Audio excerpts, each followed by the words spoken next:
Kiekvieną dieną mane, tave atakuoja daugybė informacijos.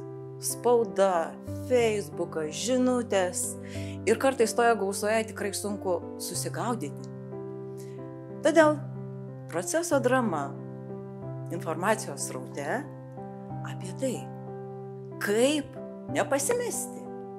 Proceso drama tai ne teatras, tai patyrimas, kur saugioje erdvėje galima tyrinėti išgalvotą personažo gyvenimo istoriją.